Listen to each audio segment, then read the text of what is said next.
In the twilight years before Arlen's relentless pursuit of the Philosopher's Stone, when the world still clung to its ancient mysteries, there lived a man whose name would one day be whispered with both reverence and fear, Master Eamon, long before he became the revered alchemist who would guide young Arlen.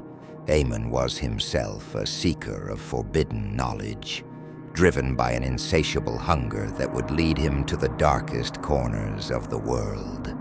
Eamon's journey began in the mist-shrouded mountains of the far north, where the veil between worlds was said to be thinnest.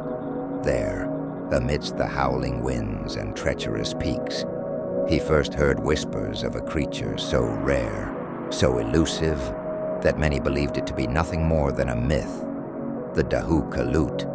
Legend spoke of a being that dwelled in the spaces between shadow and light, a creature of such profound magical essence that it held within its very being the secret of the Philosopher's Stone. The Dahookaloot, it was said, was not just a beast of smoke and starlight, but the living embodiment of alchemy's ultimate goal, the power to transmute base metals into gold and grant immortality to its possessor. But the price for such power, the elders warned, was steep.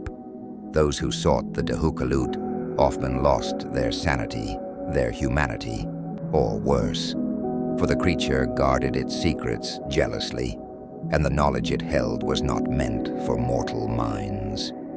Eamon, however, was not deterred. The promise of arcane knowledge consumed him, driving him ever deeper into the frozen wilderness. For months he wandered, his body wasting away, his mind teetering on the brink of madness. The bitter cold seeped into his bones, and the endless white of the snow burned his eyes until he could no longer distinguish between waking and dreaming. It was in this state of delirium that Eamon first glimpsed the Dahookaloot, at the edge of a vast glacier where the ice gave way to an abyss of impenetrable darkness. He saw it, a creature of smoke and starlight, its form shifting and undulating like a living shadow. Its eyes, if they could be called such, were voids that seemed to draw in all light, all hope, and at its core, pulsing with an otherworldly radiance, was a stone of impossible beauty, the Philosopher's Stone itself. Transfixed, Eamon reached out, his frost-bitten fingers grasping at the impossible. The Dahookaloot regarded him with an alien intelligence, and in that moment, Eamon felt the weight of eons press upon his mind. Visions of cosmic horror and beauty flooded his consciousness, threatening to tear his very being asunder. He saw the birth of stars and the death of worlds, the transmutation of elements and the secrets of immortality, all contained within the essence of the Dahookaloot and its precious stone. When Eamon awoke, he found himself changed.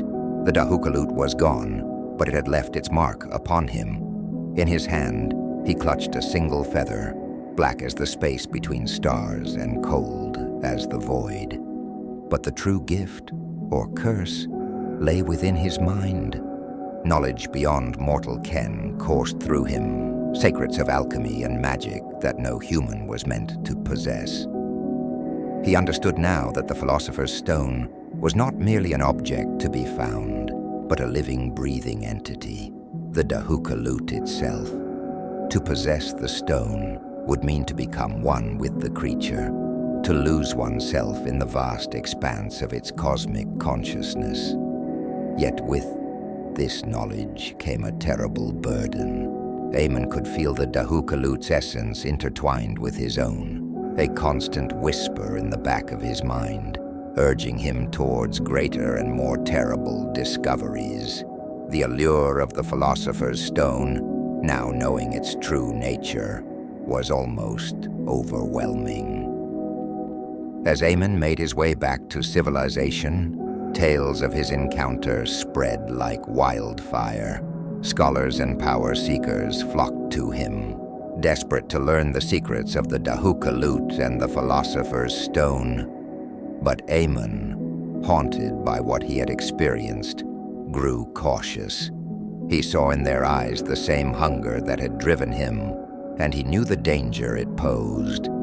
In time, Eamon's reputation grew. He became known as a master alchemist, a keeper of ancient wisdom. But those closest to him could see the shadow that lingered in his eyes, the way he would sometimes stare into the distance as if seeing things beyond mortal perception. The Dahookaloot's feather remained his most closely guarded secret, locked away in the depths of his laboratory. On nights when the moon was dark and the stars seemed to pulse with an otherworldly light, Eamon would take it out, feeling its impossible weight in his hands. In those moments, he could hear the Dahookaloot's call, tempting him with promises of the Philosopher's Stone and the ultimate power it represented. But Eamon resisted, for he had glimpsed the price of such knowledge. He had seen the madness that lay at the edge of understanding, and he knew that there were some truths too terrible for mortal minds to bear. The Philosopher's Stone, he realized, was not just a key to immortality and transmutation. It was a burden that could shatter the very essence of one's being. It was this wisdom, born of darkness and tempered by caution, that Eamon would one day pass on to his eager young pupil, Arlen. When Arlen approached him with the fragment of the manuscript speaking of the Philosopher's Stone, Eamon's eyes darkened with a mixture of caution and painful remembrance. "The Philosopher's Stone is not just a legend, Arlen," Eamon warned, his voice grave. "Many have sought it, and many have lost themselves in the pursuit. It is said that the stone grants not just immortality, but also a curse, an eternity of wandering and searching with no end in sight."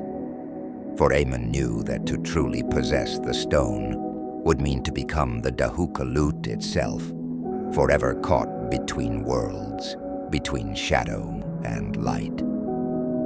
As Eamon neared the end of his long life, he looked upon his greatest student with a mixture of pride and sorrow, for he knew that Arlen, like himself, would one day stand at the precipice of knowledge and power, and he could only hope that when that moment came, Arlen would find the strength to turn away from the abyss that had nearly claimed Eamon's soul.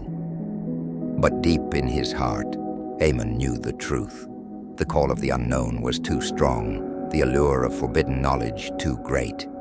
And as he felt his life slipping away, he whispered a final prayer, not for himself, but for the young scholar who would carry on his legacy, forever chasing the shadows of things that should not be, forever seeking the Philosopher's Stone and the terrible truth it concealed.